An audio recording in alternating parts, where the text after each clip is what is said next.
Forever is a mighty long time, but I'm here to tell you there's something else, the afterworld. A world of never-ending happiness. You can always see the sun day or night. And for Bray Wyatt and Terry Funk, they always shine in the brightest light. For Terry Funk, for Bray Wyatt, for wrestling, fucking let's do this, folks. I'm John Retton with my review of WWE Smackdown from Louisville, Kentucky, and whoo! Oh boy.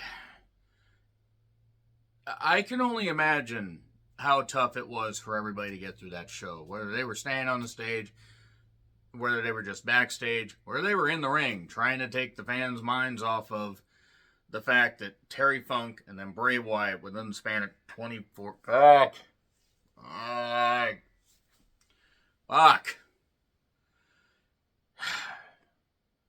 Thoughts and well wishes, healing thoughts go to both their families. So, the Yum Center. I don't know why they call it the Yum Center. I'm going to try to sprinkle a few jokes in here, folks, but the matches were almost secondary. It was a celebration of Bray Wyatt's sudden tragic passing and Terry Funk's tragic passing. I mean, both are obviously heartbreaking, gut-wrenching, however you want to place it, whatever you want to say. At least Terry Funk had a full life. Bray didn't. I mean, I'm not trying to say which one was. They're both tragic. It just, god damn it. It gives me memories of Eddie's death.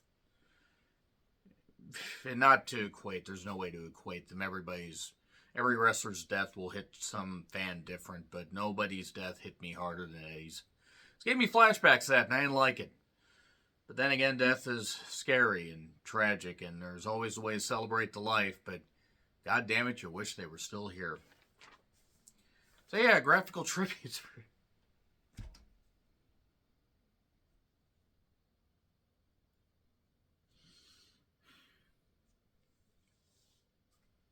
Sorry. For Terry Funk, Bray, 79, 36. Roster's on the stage. Braun's there, still recovering from neck surgery. And Braun, who was brought into the Wyatt family when they were reunited. He was only, if you think about it, he was really only in the Wyatt family for 8, 9 months. And then he feuded with Bray in the pandemic era and stuff like that. I'm not trying to blow it off. Rowan obviously meant a ton to him too. Rowan was there. Rowan doesn't even work there. And Triple H is like, come here. Come on. Get on stage. Celebrate. God, really hope Rowan has a good support system around. Anyway, Cole somehow didn't crack. He, talked about it's a celebration for both of them. 10-bell salute. Everybody was losing it. I imagine everybody in the crowd was. I mean, I know the viewers were at home. I know I was. I thought it was Billie Eilish singing He's Got the Whole World in His Hands. I don't know who that was singing. They did a good job. I was fine in the video package.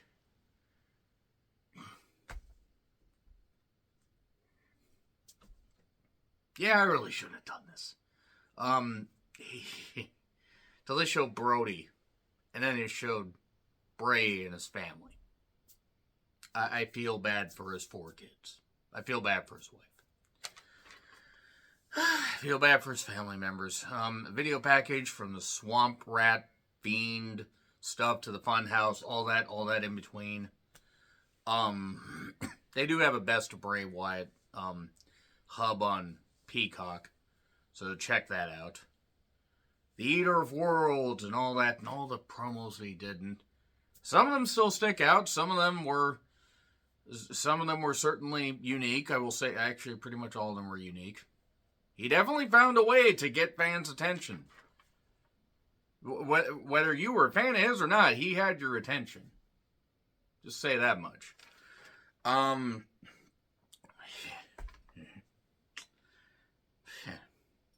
The thank you Bray chants. The rocking chair and spotlight. A lot of progressive plugs. Apparently they're the only sponsor WWE can get. I kid, of course. Terry Funk tweets and You know, the talents, talking about the respect, the love for Terry Funk. 5-decade-long career. Nobody's going to equal that. And that's no disrespect to anybody. I mean, Bray left an indelible impact. Terry Funk did. Just the amount of history. In the Wyndham Rotunda family tree. The amount of history just in Terry Funk's career alone. And they talk about Theory and Ray at Payback, and how Theory has the opportunity to deep throat a WWE Hall of Famer. I'm trying to crack jokes here. And then we have Ray versus Grayson Waller. You know, I just thought that if Ray and Wyatt teamed up, they could have been Bray Mysterio. And I called this match Racing. And Waller, I don't mind Waller. I don't know if this is... I mean, the matches are secondary, just one thing. I'm worried that he's going to get lost in the shuffle by next year's Mania. But he came in hard on Mysterio. Viva la Raza, indeed. He landed flush on Ray at one point. That was very, very scary. I'm glad Ray's all right, because Ray's approaching 50, and I'm really worried that Ray might be done soon, and he should be, because Ray did a lot of great things. Ray's done a lot of great things in his career. I mean, to think that this was eerily similar to the fact he wrestled on another tribute show back in November of 2005 after Eddie Guerrero passed away, and him and Waller had a decent enough match. Theory came out. Santos came out to attack him. Santos got clipped. There was a bit of a fracas, and 619, 1, 2, 3. There you are. And then we get Swamp Leader Bray clips, tweets from WWE talents reflecting on Bray. Check out the video packages on this. I can't do it justice. Kayla tries to stir the pot with Damage Control. And then we get Io versus Zelina for the women's title, because Rhea has the women's world title. Then we come back to that after we see Fiend debut clips and everything, all that, which that was certainly interesting. They put a lot of effort into making him look different. Io is just on another level, is what I know. Zelina did get some nice offense in on this. Did get hit with the powerbomb. Tries to fire back, gets sent into the steps, and then a moonsault 1, 2, 3. And from the, I need Io to cover me like that, but that's another story for another day. More tweets about Bray. The Alexa one I felt bad about. I did. There's a thing Miro did on his Instagram that got posted to Twitter that was really heartbreaking. Same with Seth Rollins. Cody entrance.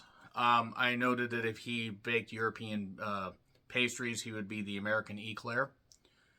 Again, I'm trying, folks. I'm really trying here. He talks about Terry Funk and, you know, the egg-sucking dog thing and all that, and then pitches to a video package.